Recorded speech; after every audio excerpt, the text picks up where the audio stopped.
টানা গ্যাস সংকটে তীব্র ভোগান্তিতে পড়েছে অনেক এলাকার মানুষ। বাসাবাড়িতে রান্নার চুলা না জ্বলায় বৈদ্যুতিক চুলা ও রাইস কুকার কিনে পরিস্থিতি সামাল দিচ্ছেন অনেকেই। কেউ আবার ভিড় করছেন হোটেল রেস্তোরাঁয়। ফিলিং স্টেশনগুলোতে চাপ আরও কমেছে।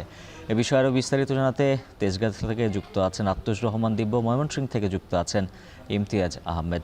শুরুতেই যাব দিব্যর কাছে। দিব্য, জানাবেন গ্যাস সরবরাহ কবে নাগাদ স্বাভাবিক হতে পারে? স্টেশন কর্তৃপক্ষ কি বলছে?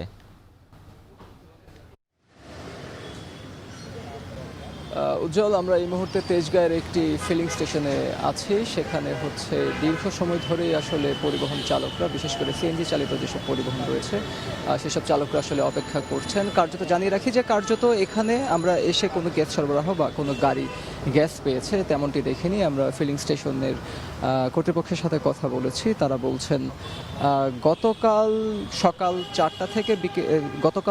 9টা থেকে বিকেল 4টা পর্যন্ত তাদের গ্যাস সরবরাহ ছিল এবং এরপর রাত 1:45 থেকে সকাল আজ ভোর 6:20 পর্যন্ত ছিল। কিন্তু এরপর থেকে তাদের যখনই আসলে গ্যাস সরবরাহের যে মেশিনটি রয়েছে সেটি যখনই তারা চালু করার চেষ্টা করছেন তখন থেকে আসলে কোনোভাবেই আসলে তারা গ্যাস পাচ্ছেন না, যে কারণে ভোর 4টা, 5টা, 6টা থেকে এখানে যে যানবাহনগুলো দেখা যাচ্ছে গ্যাস ভিত্তিক যানবাহন, তারা ভোর 4টা, 5টা, 6টা থেকে আসলে তারা এখানে দীর্ঘ সারিতে আসলে অপেক্ষা করছেন। কিন্তু কখন নাগাদ তারা গ্যাস পাবেন তারা এখনও জানেন না। আর ফিলিং স্টেশনের কর্তৃপক্ষ বলছে যে তারা আসলে পরবর্তীতে কখন এই সরবরাহ ব্যবস্থা ঠিক হবে তারা এখনও বিষয়টিতে নিশ্চিত নয়। আরেকটি বিষয় জানিয়ে রাখি যে যেহেতু গ্যাস সংকট সেটা শুধুমাত্র ফিলিং স্টেশনগুলোতে না, বাসাবাড়িতে একই চিত্র দেখা যাচ্ছে। সেক্ষেত্রে তারা জনসাধারণ আসলে রান্নাবান্নার যে কাজ খেয়ে পরে বেঁচে থাকার জন্য যে যতটুকু প্রয়োজন তার জন্য অস্থায়ী সমাধান হিসেবে তারা বিকল্প হিসেবে ভাবছেন বৈদ্যুতিক চুলাকে। আমরা বৈদ্যুতিক চুলার কিছু দোকান ঘুরে এসেছি। সেখানে দোকানিদের সাথে কথা বলে আমরা জেনেছি যে বৈদ্যুতিক চুলা আসলে 30 থেকে 40% আসলে তাদের বিক্রি বেড়েছে ক্ষেত্র বিশেষে।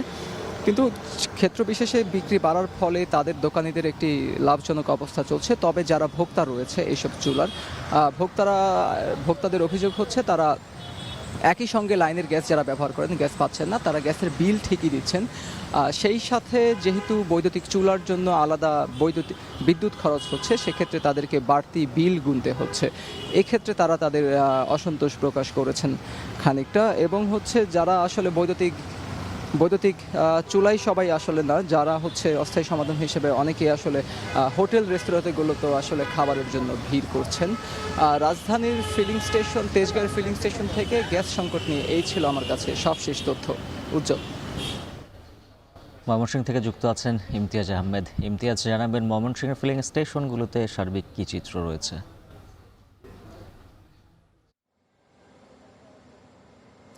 উজ্জ্বল, একেবারে যদি বলি বাসাবাড়ি গ্যাস থেকে শুরু করে সিএনজি ফিলিং স্টেশন এবং শিল্প কারখানা, তীব্র গ্যাস সংকটে পুরো ময়মনসিংহ বিভাগেই কিন্তু একটা বিপর্যস্ত অবস্থা পরিস্থিতি বিরাজ করছে। আমরা সকাল থেকে ময়মনসিংহ দীঘারকান্দা বাইপাসে রয়েছে, এখানে 4 থেকে 5টি যে সিএনজি ফিলিং স্টেশন রয়েছে তার মধ্যে বেশিরভাগ সিএনজি ফিলিং স্টেশনই গ্যাস সরবরাহ সংকটের কারণে বন্ধ রয়েছে, খালি পড়ে আছে। যাও 2-1টি চালু আছে, সেগুলো মাঝে মধ্যে আমরা দেখতে পাচ্ছি যে 15-20 মিনিট বা আধা ঘন্টার জন্য গ্যাসের চাপ কিছুটা অনুভব করলেও সেগুলো আবার 15-20 মিনিট পর আবার সেগুলো বন্ধ হয়ে যাচ্ছে। সর্বোচ্চ 80 থেকে 100 টাকা বা 120 টাকার গ্যাস পাচ্ছেন। আমরা দেখতে পাচ্ছি প্রচুর অটো সিএনজি, পাশাপাশি ব্যক্তিগত প্রাইভেট কার, বিভিন্ন গন্তব্যের উদ্দেশ্যে যাত্রা করা যে যাত্রীরা তারাও গাড়িতে বসে অপেক্ষা করছেন গ্যাসের জন্য। এই মুহূর্তে যে Dighakanda bypass Intraco CNG filling station রয়েছে সেখানে কিছুটা গ্যাসের চাপ পাওয়া যাচ্ছে, তাও 100 টাকার উপরে তারা দিতে পারছেন না। তবে এই চাপটা কতক্ষণ থাকবে সেটি বলা যাচ্ছে না। সর্বোচ্চ আমরা এর আগেও যে 2বার যে চাপটি দেখেছিলাম গ্যাসে সেটি পরে আধা ঘন্টা 25 মিনিট এই সময় পর্যন্ত কিন্তু ছিল।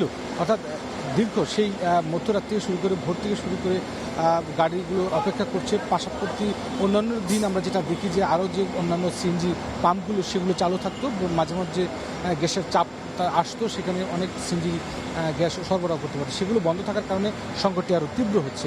অন্যদিকে ভালো কাজ যে শিল্পাঞ্চল রয়েছে সেখানে ওষুধ কারখানা থেকে শুরু করে পোশাক কারখানাগুলো যে রয়েছে সেখানে গ্যাসের চাপ কম থাকায়, তীব্র সংকট থাকায় কিন্তু উৎপাদন কাজেও কিন্তু ব্যাহত হচ্ছে।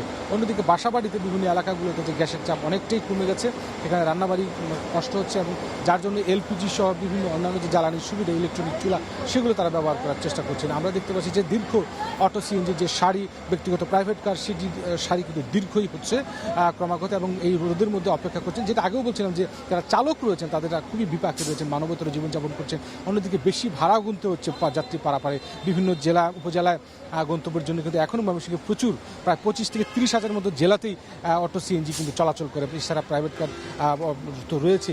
যেটা তিতাস কর্তৃপক্ষের সঙ্গে আমরা কথা বলছিলাম, তারা যেটা বলছেন যে এখনও প্রায় সপ্তাহখানেকের মতো পুরোপুরি এই স্বাভাবিক হতে সময় লাগতে পারে, এবং কখন নাগাদ আসলে এই সরবরাহটা স্বাভাবিক হবে, অর্থাৎ 2-3 দিনের মধ্যে স্বাভাবিক হবে এমনটি কিন্তু নিশ্চিত করে কেউ বলতে পারছে না। পাম্প কর্তৃপক্ষরাও এই বিষয়ে বলতে পারছে না। আমরা দেখতে পাচ্ছি যে যারা সিএনজি চালক রয়েছে রোদের মধ্যে খেয়ে না খেয়ে কষ্ট করে দীর্ঘক্ষণ অপেক্ষা করে এই যে তারা গ্যাসের জন্য অপেক্ষা করছেন, এবং যেহেতু এই পাম্পটিতে শুধুমাত্র একটি বা দুটি পাম্পে কিছুটা চাপ অনুভব হচ্ছে, হয়তো ভাগ্য ভালো থাকলে তারা হয়তো 100 টাকা গ্যাস পেতে পারে, এবং সেটি দিয়ে বড় ভাড়া তো দূরের কথা বাড়ি পর্যন্ত তারা যেতে পারবে। তো সব মিলিয়ে একটা দুর্ভোগের অবস্থায় রয়েছে ময়মনসিংহ পুরো বিভাগীয় গ্যাসের জন্য, এবং এটি খুব শীঘ্রই সমাধান হচ্ছে বলে বা 2-1 দিনের মধ্যে হচ্ছে বলে আমরা কিন্তু সম্ভাবনা দেখতে পাচ্ছি না। উজ্জ্বল।